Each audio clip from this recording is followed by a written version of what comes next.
প্রিয় বন্ধুরা, চ্যানেলে সবাইকে স্বাগত জানাচ্ছি। 2025-এর এসএলএসটি ক্যান্ডিডেট যারা ছিলে তাদের অন্তহীন পরীক্ষা যন্ত্রণা, এটা নিয়েই কিন্তু আজকে দু একটা কথা না বললেই হচ্ছে না। কারণ একটা পরীক্ষা নিয়ে সেই ক্যান্ডিডেটদের মধ্যে একটা এত টানাপোড়েন, এত যন্ত্রণার মধ্যে দিয়ে যেতে হচ্ছে, এটা কিন্তু একটা খুবই করুণ ব্যাপার।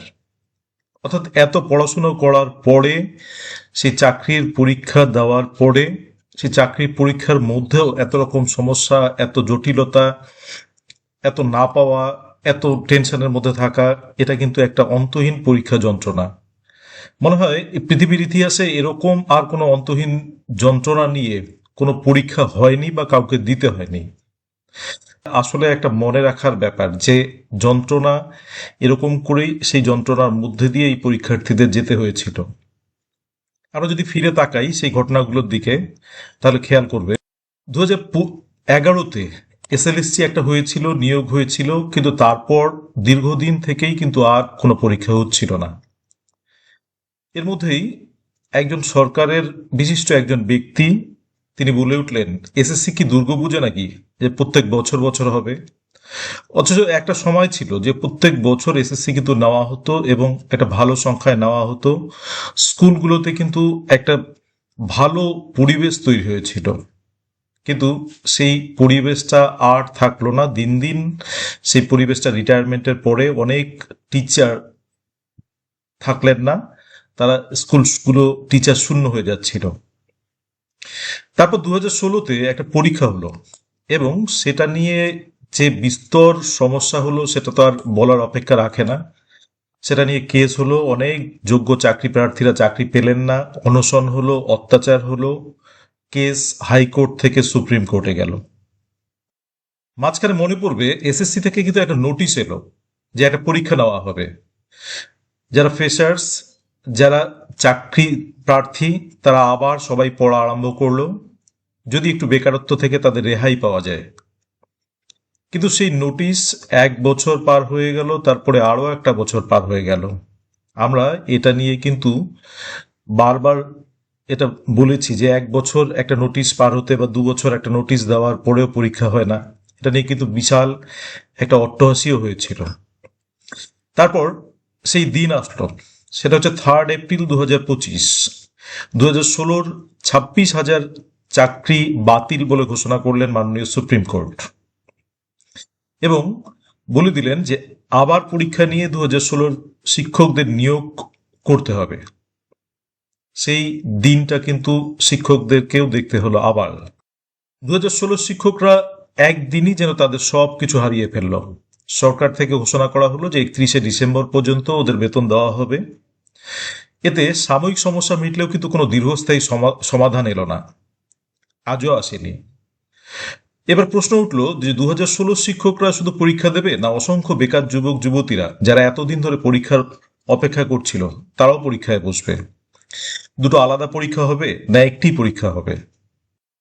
এ নিয়ে অনেক টালবাহানা চলল এবং টালবাহানার পরে সিদ্ধান্ত হলো যে একটি পরীক্ষা নেবে, এটা সরকার ঘোষণা করলো। সার্কুলার এরও এক্সপিরিয়েন্সের নাম্বার কখন দেবে, কিভাবে দেবে, এ নিয়ে কিন্তু কোনো আলোচনা হলো না। অর্থাৎ পরীক্ষায় বসতে হচ্ছে যারা 2016-র চাকরিহারা আছে তাদের সঙ্গে ফ্রেশার্সদের বসতে হচ্ছে। এবার সেখানে বড় একটা প্রবলেম কিন্তু হচ্ছে এক্সপিরিয়েন্সের নাম্বারটা কখন দেওয়া হবে সেটা নিয়ে। এবার ফর্ম ফিল আপে নতুন নতুন নোটিশ প্রায় প্রত্যেক দিনের রুটিন হয়ে দাঁড়ালো। আমরা কিন্তু এর আগে এত নোটিশ দিয়ে এত ফর্ম ফিল আপের চেঞ্জেস আমরা কিন্তু এর আগে অন্য কোনো পরীক্ষাতে দেখিনি। সিলেবাস নিয়েও কিন্তু অনেক দিন কোনো রকম স্পষ্ট কিছু বলা হয়নি। 2016 শিক্ষক শিক্ষিকাদের সেই দুর্বিষহ দিনগুলির কথা ওদের তো নিশ্চয়ই মনে আছে, কিন্তু ওদের বাদ দিয়েও হয়তো অনেকেরই মনে আছে। কোন রকম একটা পরীক্ষা হলো, 9-10-এর পরীক্ষাটা 17 সেপ্টেম্বর 2025 এবং 11-12টা হচ্ছে 14 সেপ্টেম্বর 2025। কোন রকম বলছি এই কারণে বেশ কিছু সাবজেক্টের প্রশ্ন ভুল এবং বিলো স্ট্যান্ডার্ড। আমি তো ইংলিশের কথা অবশ্যই বলবো। অ্যান্সার শিট বের হলো, মজার ব্যাপার, প্রশ্ন ভুলের কমপ্লেন করতে এবং অ্যান্সার চ্যালেঞ্জ করতে প্রশ্ন পিছু 100 টাকা করে দিতে হবে। বেশিরভাগ ক্যান্ডিডেটরাই করলেন, কারণ যদি সেই প্রশ্ন ভুলের উত্তরটা তাকে না দেওয়া হয় বা তাকে নাম্বারটা যদি না দেওয়া হয়, এই ভয় থেকে সবাই করলেন। বলা হয়েছিল প্রশ্ন ভুল হলে বা এমসিকিউ অপশন ভুল হলে বা একাধিক কোনো এমসিকিউ অপশন যদি বেরোয় উত্তর হিসাবে, তাহলে সেই টাকা ফেরত দেওয়া হবে। অর্থাৎ যদি কমিশনের দিক থেকে প্রশ্ন নিয়ে কোনো ভুল থাকে, তাহলে সেই টাকাটা ফেরত দেওয়া হবে। অথচ টাকা ফেরত দেওয়ার জন্য যে ব্যাংক ডিটেলস নিতে হবে, সেটা কিন্তু নেওয়া হয়নি। সেই টাকা আজ পর্যন্ত কেউ কোনোদিন এখনো ফেরত পায়নি।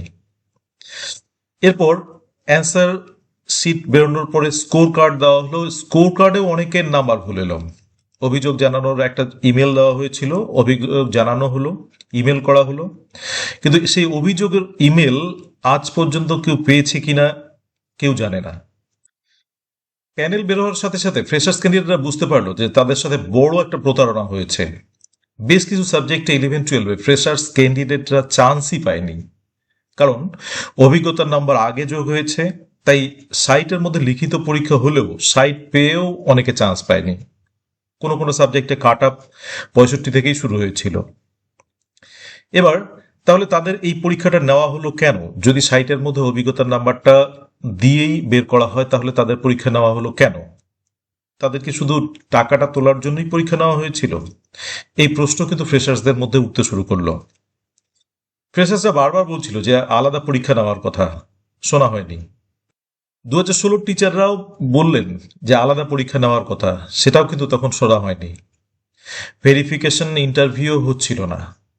2016 শিক্ষকরা আবার ভাবতে লাগলেন যে তাদের চাকরির বেতন 31শে ডিসেম্বর অবধি দেওয়া হবে, কিন্তু তারপর কি হবে?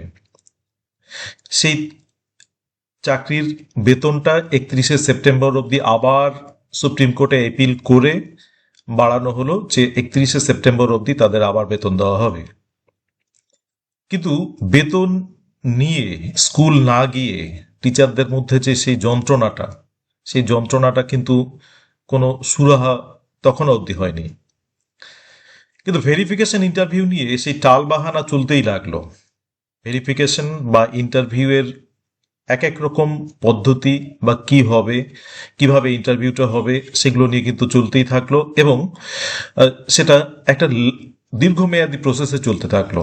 অর্থাৎ কোনো সাবজেক্টে খুব অনেক লেন্দি প্রসেসে সেটা চলতে থাকলো। ভোটের অজুহাত দেখিয়ে একটা সময় সব ভেরিফিকেশন, সব ইন্টারভিউ 9-10 ক্ষেত্রে বিশেষ করে বন্ধ হয়ে গেল।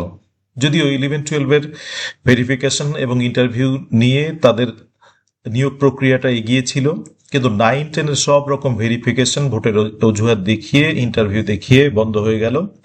শুধু 2-1টা সাবজেক্টে হয়েছে, কিন্তু বাকি সাবজেক্টগুলো এখনো সেই তিমিরেই। এখন নতুন ওবিসি লিস্ট নতুন সরকার গ্রহণ করায় যারা এত ঝড়ঝঞ্ঝা পেরিয়ে এত দূর অবধি এলো, তারা আরো এক বিপদের মুখে। জানা নেই এই বিপদের শেষ কোথায়, কিভাবে নিয়োগটা হবে এবং আদৌ কি নিয়োগটা হবে, সেই উত্তর ভবিষ্যৎ বলবে। কিন্তু এখন এটার কি হবে সেটা কিন্তু কেউ জানে না। আশা করছি সরকার দ্রুত এই সমস্যাটার সমাধান করবে।